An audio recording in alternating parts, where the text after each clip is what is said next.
Bukas na mga kababayan yung grand launching ng bagong Pilipinas. Ito yung mga balita ngayon sa Manila Times. Sabi po ni President, nagpapagang mga balita at pagtalakay sa mga isyu ng lipunan. Bulsa, opinyon, banat at paglalantad sa katotohanan. Bulsa, what you see is what you get. You decide. Official Communication Secretary Cheloy Garafil, yung mga big time na mga negosyante, sumuporta na sa bagong Pilipinas. Di ba? Mga kababayan, ayos na ayos. Tira niya, Mr. Maravillas. Nabasa mo ba yung pangangantyaw ni Jason sa yung bagong Pilipinas, ginawang bagong Pilipinas? May nag-share po sa akin, hindi na magbago po si Jason sa laos na kasi niya, Mr. Maravillas. Tumandang paurong. At saka, siyempre, galit siya sa administrasyon kasi yung kanyang istasyon na nagbibigay sa kanya ng 1 million consultancy fee, namimiligrong masara. At yung latest nga na balita ngayon, mga kababayan, dininay ng NTRCB yung suspension yung sa 2 programa po ng SMNI. Ayan po, MTRCB denies SMNI appeal versus suspension of 2 shows. Hindi niya, Mr. Maravillas, umobra yung power ni Capes. Wala na pong power. Ang natira po kay Gibbs, kili-kili power na lang. Kaya nagpopuyos po si Jason sa yung bagong Pilipinas, ginawang bagoong Pilipinas. Ito yung post niya. Nangangantyaw po. Yan si Jason sa yung bagong Pilipinas niya, Mr. Maravillas, ginawa niyang bagoong Pilipinas. Masarap naman yung bagoong. Diba? Masarap nga po yung bagoong. Iniinsulto niya yung bagong Pilipinas. Kinakantsawan niya. Sa bagay niya, Mr. Maravillas, yung amo niya kasing si Kip, mahilig sa tahong, fresh tahong. What? Iniimbestigahan po ng Senado dahil sa pagkahilig sa fresh tahong. Mga foreigners pa, mga kababayan yung biktima, Ukrainian. Kaya naman niya, Mr. Maravillas, nagpupuyo sa galit si Jason sa malamang yun po yung dahilan, mga kababayan, kaya nangangantyaw. But before ko, mga kababayan, ibigay sa inyo yung mga balita, click subscribe muna dito sa ating YouTube channel and hit the notification bell para lagi po kayong updated sa mga kaganapan dito sa ating bansa. Like and share na rin po ninyo ng ating video. At huwag na rin po ninyo na skip yung ating mga commercial ads para tuloy-tuloy lang ang pag-unlad ng bagong Pilipinas na ginawang bagoong ni Jason sa. Tama ka niya. Yung boss ni Jason sa mahilig sa fresh tahong. Kaya nangangantyaw siya sa bagong Pilipinas, ginawang bagoong Pilipinas. Nainggit lang niya yan, Mr. Maravillas, kasi sabi ni PCO Secretary Cheloy Garafil, yung mga big businessmen dito po sumusuporta na sa bagong Pilipinas. Ayan po, mga kababayan. Sabi diyan, support for President Ferdinand Marcos Jr.'s bagong Pilipinas or New Philippines brand of governance continued to pour in ahead of its kick-off rally at Quirino Grandstand in Manila. Bukas po, sabi ng Palasyo Malacanang. Para niya, Mr. Maravillas, pinatawag kayo sa Palasyo Malacanang nung isang araw. Opo, pinatawag po kami. Mainggit naman na niyan, Mr. Maravillas, yung ibang mga vlogger sa inyo. Sigurado po na mainggit. Ready na po mga kababayan. Ito yung sinasabi ni Jason Za na bagoong Pilipinas. Kompleto na po. Vlogger. Baliktad lang ano. Yan po, mga kababayan. Bagong Pilipinas Kick-Off Rally, Quirino Grandstand. Di ba? Kami po kasi, mga kababayan, we are supporting the President's vision para sa bagong Pilipinas na ang gusto niya, mabago tayong lahat. Una, sa ating sarili po. Yung dating gawain tulad ng mga matandang broadcaster, hindi nakapag-adapt sa pagbabago, hindi nakapag-adjust sila, naiwan po sa lumang gawain tulad ni Jason Sa. Tingnan ninyo, yung mindset niya full of negativities. Kaya yung bagong Pilipinas ginawang bagoong. Di ba? Pag sinabi mo kasi po mga kababayan na bagoong, di ba yung pagbagoong po? Kaya yung amoy, medyo, pero masarap siya yung bagoong. Kasi binubulok po. Hindi yan pwede po ngayon. Kailangan po tayo gumalaw para umasenso yung ating bansa. Magtrabaho tayo ng matino.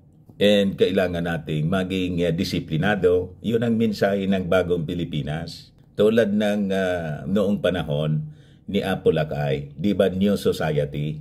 Kaya nga yung political jingle ng ating Pangulo, nakabase pa rin doon. Ipinagpatuloy yung New Society, bagong lipunan, ngayon po bagong Pilipinas. Sabi doon sa kanta, may bagong silang, may bago ng buhay. Bagong bansa, bagong galaw. Bagong galaw sa bagong lipunan. Tulad din po ng bagong lipunan, ganon ang bagong Pilipinas. Bagong galawan, bagong mindset po. Hindi yung old mindset ng kritika. Wala man po silang ino-offer na magandang alternative. Sige lang ang kritika. Di ba? Full of negativities yung kanilang mga pag-iisip. Kaya tingnan ninyo si Jason Sa. Hindi umasenso yung buhay po. Naging paurong yung buhay niya. Di ba? Galing siya sa mga big networks. O, tingnan ninyo ngayon. Sana siya? SMNI. Maliit na network, mga kababayan, na yung may-ari, mahilig po sa tahong. In hot water yung amo niya. Iniimbestigahan sa Senado po. Pati po sa Amerika, sa FBI, may asunto. Imagine, galing ka sa big network, giant network, GMA, ABS-CBN, tapos paurong. Di ba? Nya ikaw, Mr. Maravillas. Ako galing po ako sa mainstream, from Bicol. Ngayon nasa Palasyo Malacanang na. Malacanang vlogger. O, di ba? So, hindi paurong. Paabante siya. Iyan ang mindset ng bagong Pilipinas. Talaga niya, Mr. Maravillas. Maingit niya yung mga... Di mamatay sila sa inggit. Tingnan ninyo yung mga pinagsasabi ni Jason Sa rito. Bagoong Pilipinas niya. Ginisa sa sariling mantika. Yung mga old commentators po. May kilala ko doon sa amin. Ganon yung mindset niya. Naghirap. Pag hindi ka nag-adapt sa pagbabago po ng mundo, tulad ng mindset ng ating Pangulong Bongbong Marcos, kaya kinonseptualize po yung bagong Pilipinas, talagang hindi tayo aasenso. Ang pag-asenso po ng tao, nagsisimula sa mindset, nagsisimula sa sarili, sa disiplina, sa pag-iisip po, mga kababayan. Pero ganitong pag-iisip ni Jason Sa, talaga pong pa-retire na. Hindi lang niya, Mr. Maravillas, pa-retire, naging retarded na. Retarded? Sabi niya, may nagpadala sa akin ito. Tinikman namin kung anong lasa. Malantak? Sabi ng panganay naming Kapampangan, nangangagat sa dila, gilagid at labi. Nangangati ang buong katawan. Nangangati ang buong katawan. mangangati ang buong katawan mo. Mas malasa at masarap na di hamak yung made in Davao. Ginisa sa maraming bawang at kamatis na bagong pitas. May sahog na siling labuyo at batok ng karning baboy or batok ng karning baboy. Tumatagal ng mahigit pa sa 6 na taon. Talaga sigurong masarap yung sa Davao kasi fresh tahong. Di ba? Baka niya Mr. Maravillas na nakatikim din ng fresh si binigyan din ng fresh tahong si Jason sa kaya ganun kung magsalita. Ewan ko po. But anyway, pabayaan natin sila yung kanilang pangangantsaw, di ba? Gawin lang natin yung para sa ikauunlad ng ating bansa. Suportahan po natin yung ating Pangulong BBM. BBM. Kasi po, nasa iisang bangka po tayo. Di ba? Kailangan po nagtutulungan para maabot natin ng sabay-sabay ang ating mga pangarap. Kaya sabi ng ating Pangulong Bongbong Marcos doon sa kanyang inaugural address, sa pagsumpa niya bilang Pangulo, ang sabi niya po, di ba, ang pangarap niyo ay pangarap ko. Kaya nakita siguro mga kababayan ito ng ating mga negosyante. Kaya sumuporta sila, sabi rito sa balita. Sa kanyang statement, sabi po ni Chelo Igarafil ng PCO, a coalition of businessmen, civic leaders, and employers vowed to support Marcos in his efforts to shore up the economy under the Bagong Pilipinas brand of governance. Sabi nga ng ating Pangulo, sa mga ordinary people po, tulad natin, ano yung maitutulong natin para sa Bagong Pilipinas? Yung disiplina lang sa sarili po, napaka-importante na. Sabi niya, halimbawa sa mga anak natin, mga bata, yung tumulong ka lang sa magulang mo, pagkagising mo, yung unan, yung inyong kumot, inayos ninyo, that is sa Bagong Pilipinas mga kababayan. Disiplina muna sa sarili. Doon nagsisimula. Yung tumulong ka sa paghugas ng plato, hindi tulad ng nabasa ko po sa social media. Sabi doon, may message sa anak niya, pagkakain mo, diretso mo na niya na ibalibag yung mga plato, basagin mo na niya para wala ka na niyang ugasan.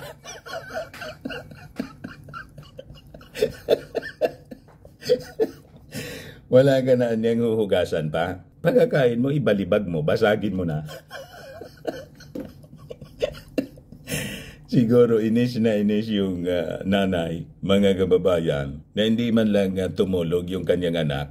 Sige lang ang kain. Kain tulog, lakwat sa. Kaya yung ang message niya, yung umalis yung nanay, may iniwang note sa kanyang anak. Pagkakain mo niya, basagin mo na para wala ka ng ugasan. Yung mga ganyang ugali, yun ang gawin natin pong contribution natin para sa Bagong Pilipinas. Sabi ng ating Pangulong Bongbong, yung mga driver sa limbawa, huwag dalhin sa init ng ulo. Pag na